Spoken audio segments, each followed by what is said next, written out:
আসসালামু আলাইকুম রহমতুল্লাহি ওবরকাতুহু। সম্মানিত দর্শক, আমি যে সকল বিষয় নিয়ে সাধারণত ভিডিও বা কন্টেন্ট তৈরি করি এর ৯৯% হলো রাজনীতি।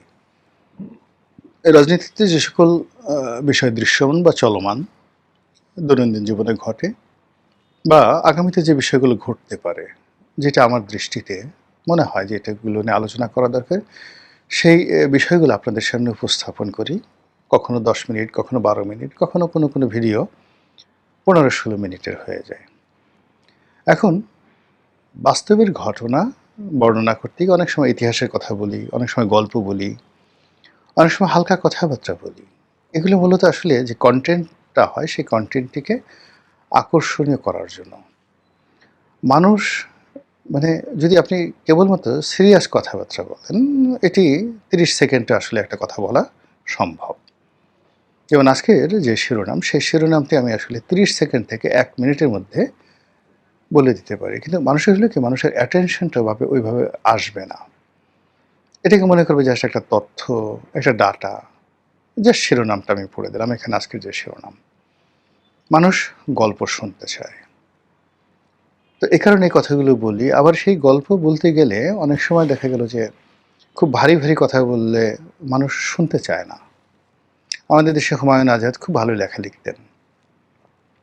গবেষণালব্ধ লেখা লিখতেন। আহমেদ ছফা খুব ভালো লেখা লিখতেন। কিন্তু মানুষ হুমায়ুন আহমেদের কথা পছন্দ করতেন, তার লেখা পছন্দ করতেন, তার নাটক পছন্দ করতেন। এর কারণ হলো সেখানে প্রচুর হিউমার, একেবারে সাধারণ মনে হলো যেন আপনারই জীবনের একটা প্রতিচ্ছবি তিনি তার কলমে ফুটিয়ে তুলেছেন। তো এই কারণে কি হতো, যারা সিরিয়াস লেখক বা সিরিয়াস পাঠক তারা কখনো হুমায়ুন আহমেদকে ওইভাবে মনে করতেন না যে তিনি একজন সত্যিকার একজন লেখক, মনে করতেন চটি লেখক। তো আমাকে নিয়েও ধরেন বিভিন্ন রকম কথাবার্তা হয়। অনেকে নেতিবাচক কথা বলেন, আবার অনেকে প্রশংসাও করেন। কিন্তু আমি আবার সিরিয়াস কথাও যেমন মাঝে মধ্যে বলতে পারি, কিন্তু আমি বেশিরভাগ সময় বিষয়গুলোকে হালকা করার চেষ্টা করি। আজকের যে বিষয়টি বলবো সেই বিষয়টি নিয়ে আসলে আমি আপনারা তো অনেকেই জানেন যে আমি মূলত কন্টেন্ট ক্রিয়েশনটা শুরু করেছি রিসেন্টলি। আমার সুদীর্ঘ যে কর্মজীবন এটি শুরু সাংবাদিকতা দিয়ে 1986-এ, ১৯৮৬ সনে। টানা ৫ বছর সেখানে ছিলাম। তারপরে ব্যবসা-বাণিজ্য, চাকুরি, ১ম এ তারপরে চাকুরি, এরপরে ব্যবসা-বাণিজ্য। তারপরে রাজনীতি, এবং রাজনীতির সঙ্গে ২০০৮ সনে আবার সে সাংবাদিকতা, মানে কলামিস্ট হিসেবে, লেখক হিসেবে পত্র-পত্রিকায় লিখে আসছি এবং আজকের দিন পর্যন্ত সে নিয়মিত লিখে। আগে খুব বেশি লিখতাম। প্রতি সপ্তাহে ২-৩টি পত্রিকায় লিখতাম। এখন মাত্র একটা পত্রিকায় লিখি। কেন সময়ের সাথে আসলে পেরে উঠি না। অনেকদিন শুধুমাত্র নয়াদিগন্তে লিখেছি, তারপরে আবার বাংলাদেশ প্রতিদিনে লিখেছি। এখন এই মুহূর্তে কালের কণ্ঠে প্রতি আ বুধবারে আমার লেখা ছাপা হয়। তো এই প্রতি সপ্তাহ ধরে আমি চিন্তা করি যে পাঠকদের জন্য, আর বলা খুব সহজ, আমি যেরকম সাবলীলভাবে বলে যাচ্ছি। কিন্তু এই কথাগুলো যদি আমি বলি আপনারা পড়বেন না। পাঠক তারা সবসময় সিরিয়াস গল্প শুনতে চায়। তথ্যপত্র সহ একটা কনটেন্ট, মানে আপনি যখন লিখতে যাবেন সেটার একটা মানে বিস্তার অনেক গবেষণা করতে হয়। তো যার জন্য আমি সারাটা সপ্তাহ আপনাদের জন্য কনটেন্ট তৈরি করি। তার সঙ্গে আবার ওই যে কালের কণ্ঠের জন্য লেখা একটা মানসিক প্রস্তুতি থাকে। তো আজকের যে শিরোনাম, সেই শিরোনাম নিয়ে যখন আমি কালের কণ্ঠে লিখলাম, যেটা আজকে আমি বুধবার দিনই আ এই কনটেন্টটা তৈরি করছি, কালের কণ্ঠের লেখাটা ছাপা হয়েছে। তখন আমার কাছে মনে হলো এই বিষয়টা নিয়ে আসলে আপনাদের কাছে কিছু বলা উচিত। প্রথমত হলো যে বান্দর বা বানর নাচ। আমরা ভদ্র ভাষায় বলি বাদর, তারপরে বলি বানর। কিন্তু আমাদের দেশের মানুষ যদি কাউকে গালি দিতে চায়, তাহলে কাউকে বাদর বলে না, এই বাদর বা এই বানর এরকম বলার সাথে আরে বান্দর, বান্দরের বাচ্চা বান্দর, বদমাইশের বাচ্চা বদমাইশ, এই সমস্ত কথা না বললে না বাঙালির যে মনের ঝাল মেটে না। আমাদের জীবনের একেবারে অঙ্গাঙ্গিভাবে বানরের যে চরিত্র, আকার, আকৃতি, চাল, চলন, এগুলো এতটা বেশি প্রভাবিত। মনে হয় যে বাংলাদেশই একমাত্র একটা জেলার নাম আছে বান্দরবন। মানে বান্দর এবং বন। এটাকে নিয়ে বাংলাদেশে একটা বৃহত্তম জেলা আছে। পৃথিবীর অন্য কোনো দেশে এরকম একটা জেলার নাম বানর দিয়ে আছে বলে আমার জানা নেই। বানরের যে আচার-আচরণ এটা মানুষের সঙ্গে মিশে যায়। চার্লস ডারউইন তিনি তার যে বিখ্যাত বিবর্তনবাদ সেখানে বলেছেন যে আমরা আসলে বানর থেকে বিবর্তনের মাধ্যমে এখানে এসেছি। এটা একটা বিতর্কিত মতবাদ। যারা ইসলাম ধর্মাবলম্বী তারা তো এটাকে রীতিমতো কুফরি কালাম বলেন। তারা হযরত আদম আলাইহিস সালাম বেহেশত থেকে এসেছেন। হাওয়া আলাইহিস সালাম বেহেশত থেকে আল্লাহ পাঠিয়েছেন। পৃথিবীতে এসে তারা প্রজনন এবং প্রাকৃতিক নিয়মে বংশবিস্তার করেছেন এবং সেখান থেকে আমরা এসেছি এবং প্রাকৃতিক কারণে আজ আমরা বিভিন্ন ধর্ম, বর্ণ, গোষ্ঠীতে আমরা পরিণত হয়েছি। তো এই যে ধর্মীয় বিশ্বাস, কিন্তু ধর্মীয় বিশ্বাস তার সঙ্গে সঙ্গে বৈজ্ঞানিক যে কথাবার্তা যাই থাকুক না কেন, প্রকৃতিতে যে সকল প্রাণী রয়েছে তার মধ্যে সবচেয়ে বানরের সঙ্গে আমাদের অন্তমিল রয়েছে, ভীষণ রকম মিল রয়েছে। আর এর মধ্যে বাঙালির মিল রয়েছে খুব বেশি। বাঙালির বানর প্রীতি কোন পর্যায়ে, জাস্ট একটা উদাহরণ দিই। আমার বাসা দীর্ঘদিন প্রায় ৩০ বছর আমি ছিলাম ঢাকা কলেজের পেছনে, ওটাকে নায়াম রোড বলে। এখন সেখান থেকে আমি চলে এসেছি বসুন্ধরাতে, নতুন বাড়িতে। তো ওখানে অনেকগুলো বানর বসবাস করে। তো ঢাকা কলেজ, তারপরে ওখানে নায়েম আছে, তারপর গভর্নমেন্ট ল্যাবরেটরি স্কুল আছে, তার পাশে জাতীয় বিশ্ববিদ্যালয় না উন্মুক্ত বিশ্ববিদ্যালয় আছে, তার সামনে আবার টিচার্স ট্রেনিং কলেজ আছে। এবং বুঝতে পারেন যেখানে যারা পড়েন, যারা ছাত্র, government laboratory school best student in the country, যারা teacher best teacher in the country. Dhaka college best student best teacher. নায়েমে যারা আসেন হাজার হাজার শিক্ষক সারা বাংলাদেশ থেকে আসেন ট্রেনিং নেওয়ার জন্য, টিচার্স ট্রেনিংয়ে আসেন ট্রেনিং নেওয়ার জন্য। জাতীয় বিশ্ববিদ্যালয়, উন্মুক্ত বিশ্ববিদ্যালয়ে না, ওটা উন্মুক্ত বিশ্ববিদ্যালয়ে যারা আসেন তারাও শিক্ষক, সরকারি বড় বড় কর্মকর্তা। তো এইরকম একটা রাস্তায় আমার বসবাস। এবং এই রাস্তায় আমার যারা প্রতিবেশী ছিলেন তারা সবাই বাংলাদেশের প্রথিতযশা নাগরিক। একদিন আমি বের হচ্ছি, বের হওয়ার পরে দেখি প্রায় ২০০-২৫০ লোক দাঁড়িয়ে আছে এবং অবস্থা দেখে মনে হচ্ছে তারা সবাই অধ্যাপক এবং কলেজের ছাত্র কিছু আছে, কিন্তু অধ্যাপকের সংখ্যা বেশি। তা আমি গাড়ির জানালা দিয়ে দেখার চেষ্টা করলাম যে এত ভিড় কেন, নিঃসন্দেহে এখানে এরকম কোনো গন্ডগোল হলো কিনা।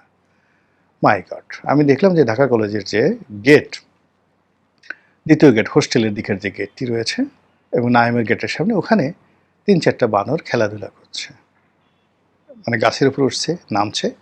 আর সব এই বড় বড় অধ্যাপকরা প্রায় ২০০ লোক দাঁড়িয়ে দাঁড়িয়ে বানরের সেই খেলা দেখছে। অতি উৎসাহী যারা লোকজন ২-৪ জন আছে তারা একটা দুটো পাউরুটি কিনে আনছে পাশের দোকান থেকে, না আবার বানরকে দিচ্ছে, বানর খেতে আসছে, এই দৃশ্য দেখছে। এই হলো বানর নিয়ে আমাদের আগ্রহ। যারা চিড়িয়াখানাতে গেছেন, ঢাকা চিড়িয়াখানাতে, তারা গিয়ে দেখবেন যে একেবারে ঢোকার সঙ্গে সঙ্গে আছে একটা বানরের খাঁচা। এবং বানরের খাঁচার সামনে ছেলে, বুড়ো, বুড়ি, যে পরিমাণ ভিড়, আপনি কোনো অবস্থায় বাঘের খাঁচার সামনে কিংবা সিংহের খাঁচার সামনে এই ভিড় দেখবেন না। দীর্ঘ সময় নিয়ে এই মানুষ বানর দেখে। কিন্তু এই যে রাজনীতিতে যে বানর, যে বানর নাচ, এটা কিভাবে হয়, কেমন হয়, এই কথাগুলো খুব সংক্ষেপে বলবো এবং আমাদের দেশে কি হচ্ছে সেগুলোও বলবো। কিন্তু তার আগে বানর নিয়ে খুব নির্মম একটা ঘটনা বলে নেই। আপনারা তো ইয়াজিদের কাহিনী জানেন। ইয়াজিদ বানর পুষতেন। তার সিংহাসনের পাশে একটা সিংহাসন, ছোট সিংহাসন তিনি বানিয়েছিলেন বানরের জন্য। তিনি যেভাবে পোশাক আশাক পরতেন, বানরকে একই পোশাক আশাক পরাতেন। তারপর তার দরবারে যারা আসতেন, যারা কুর্নিশ করতেন, তারা বানরকে কুর্নিশ করতেন এবং তার যারা বেশি অভিজাত, আমির উমরা, অন্য দেশের রাষ্ট্রদূত যারা আসতেন, ইয়াজিদ কি একটা বিশাল শাসক। আজকের পুরো মধ্যপ্রাচ্য তার আন্ডারে ছিল, সাইপ্রাস সহ। It's not a matter of joke. আমাদের দেশের প্রধানমন্ত্রীর মতো নয়, আমাদের এরকম ১০০টা প্রধানমন্ত্রীর মতো ভূখণ্ডর অধিকারী ছিলেন ইয়াজিদ ইবনে মাবিয়া। তো সেই রাজার দরবারে কায় না আসতো, সবাই আসতো, কিন্তু সবাইকে ওই রাজার ৩.৫ বছরের নিয়মে তাকে বানরকে স্যালুট করতে হতো। এবং যারা রাজার হাত চুম্বন করার জন্য অনুমতি পেতেন, এটা ছিল একটা রেয়ার, যাকে বলে, তাতে হ্যান্ডশেক করতেন, হাত বাড়িয়ে দিতেন। আর সেই হাতে চুম্বন করার যারা অধিকার প্রাপ্ত ছিলেন, অনুমতি প্রাপ্ত ছিলেন, দে আর দ্য রয়্যাল হাইনেস। তো তাদেরকেও রাজার হাত চুম্বন করার পর বানরের হাত চুম্বন করতে হতো। সেই ইয়াজিদের যে বেশ কয়েকজন গভর্নর ছিলেন, তার মধ্যে আবদুল্লাহ ইবনে জিয়াদ, যার নেতৃত্বে কারাবালার যুদ্ধ হয়েছিল, এবং এই আবদুল ইবনে জিয়াদের সেনাপতিরাই কিন্তু হযরত ইমাম হুসেন রাদিয়াল্লাহু তাআলা আনহু এর হত্যাকাণ্ড ঘটিয়েছিল। তো তিনিও ইয়াজিদের মতো করে এরকম বানর পুষতেন। তারও একটা সিংহাসন ছিল, সিংহাসনের পাশে একটা বানর ছিল, এবং ইয়াজিদের দরবারে বানরকে নিয়ে যে সকল আধিক্ষেত্য হতো, একই অবস্থা সেই উবায়দুল্লাহ ইবনে জিয়াদের রাজদরবারও একই ঘটনা ঘটত।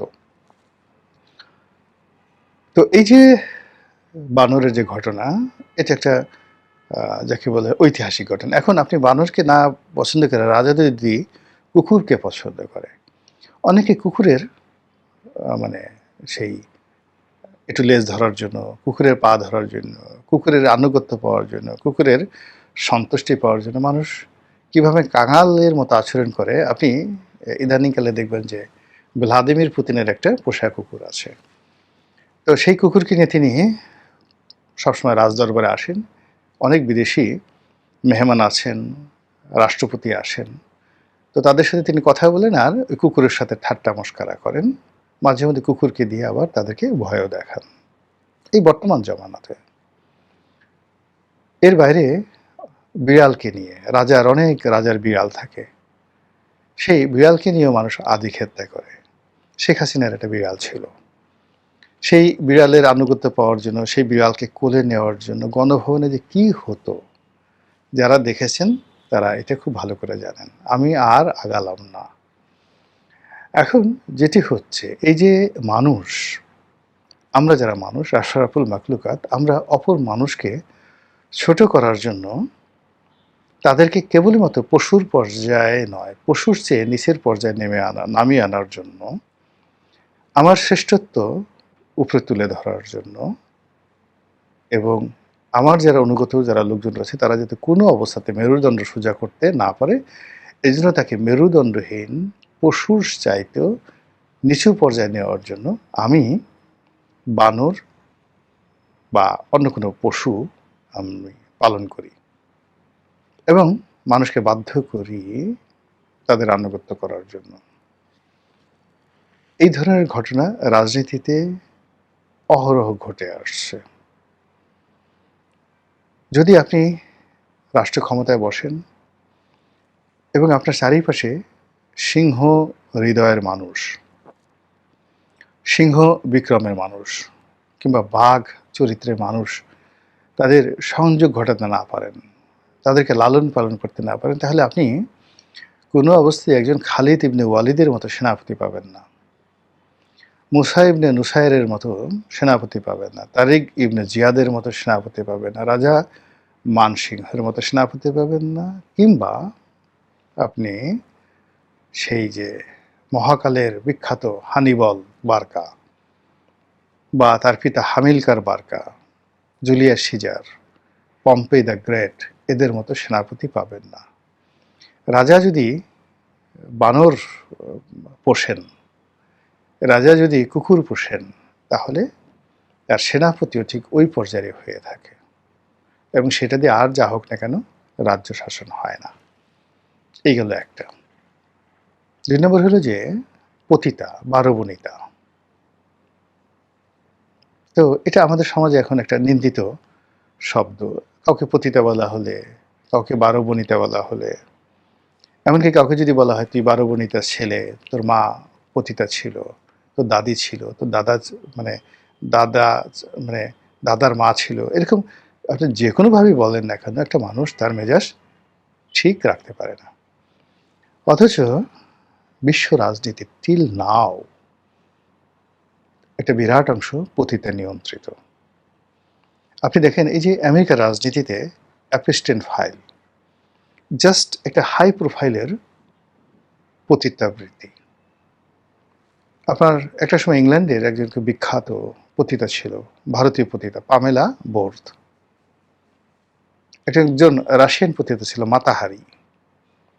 মানে তারা বিশ্ব রাজনীতিকে কিভাবে তোলপাড় করে ফেলত। অনেক যারা 12 বনিতা, মানে 12 বনিতার মেয়ে ছিলেন মেরিলিন মনরো। তার মা ছিলেন একদম একদম সিলেক্টেড প্রস্টিটিউট। আর সেই 12 বনিতার মেয়ে মেরিলিন মনরো তিনি অভিনেত্রী ছিলেন, তার ব্যাপারে আর কিছু বলার দরকার নেই। নটি ছিলেন, নটি বিনোদিনী ছিলেন, কিন্তু তিনি কি ছিলেন?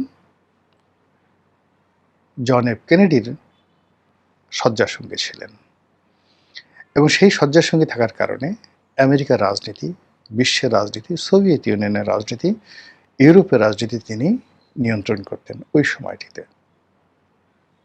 এইভাবে 12 বনিতারা মুঘল আমলে ছিল। ওটাই লিখেছি যে তাদেরকে এমনভাবে প্রেস্টিজিয়াস ইনস্টিটিউশন করে তোলা হয়েছিল, দ্য হাউস অফ 12 বনিতা। তারা শিল্প জানতেন, সাহিত্য জানতেন, ছলাকলা জানতেন, ভদ্রতা জানতেন, মানুষকে বিভ্রান্ত করতে জানতেন, তারপর গুপ্তচর বৃত্তি জানতেন। ফলে রাজপরিবার, ভদ্রজনের যারা লোকজন, তারা তাদের আদব কায়দা শেখার জন্য এ সকল যে হাই প্রোফাইল যে পতিতালয় ছিল সেখানে গমন করতেন মুঘল জমানা পর্যন্ত। আর চন্দ্রগুপ্ত মৌর্য, যার প্রধানমন্ত্রী ছিলেন চাণক্য ওরফে বিষ্ণুগুপ্ত, যাকে আমরা কৌটিল্য বলি, কৌটিল্যের অর্থশাস্ত্র, সেখানে এটা লেখা আছে যে ওই সময়টিতে 12 বনিতা বা পতিতাবৃত্তি রীতিমতো একটা বৃহৎ শিল্পে, ইন্ডাস্ট্রিতে পরিণত হয়েছিল সারা ভারতবর্ষে। এবং সরকারের একটা মন্ত্রী ছিল, গণিকা মন্ত্রী। তো সেই গণিকা মন্ত্রী তারা এই পতিতালয়গুলো থেকে, পতিতাদের থেকে তারা যে ট্যাক্স কালেকশন করত, এটা one of the highest tax ছিল।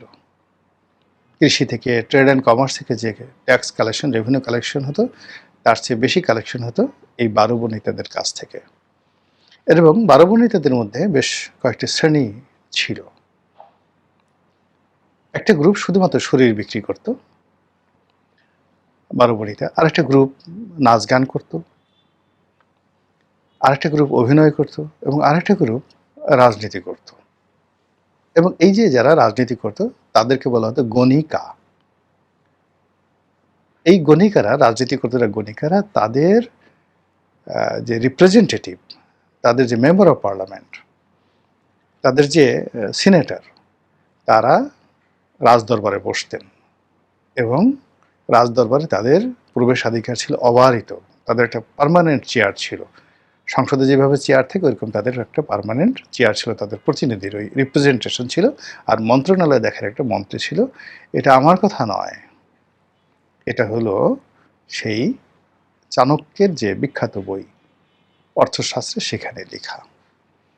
কাজেই রাজনীতিতে যে 12 বনিতার প্রভাব 5000 বছর আগে ছিল, মহাভারতের যুগে ছিল, মুঘল যুগে ছিল, বাদশাহ হারুন আর রশিদের যুগে ছিল, সুলতান সুলেমানের যুগে ছিল। এটা এখন কোন পর্যায়ে আছে, এটার প্রভাব কি বাংলাদেশে, কি ভারতে, কি আরব বিশ্বে, কি আমেরিকাতে, কি এটা একটু আপনারা খোঁজ নিলেই বুঝতে পারবেন। মহান আল্লাহ আমাদের সবাইকে হেদায়েত দান করুন, হেফাজত করুন। আসসালামু আলাইকুম ওয়া রাহমাতুল্লাহি ওয়া বারাকাতুহু।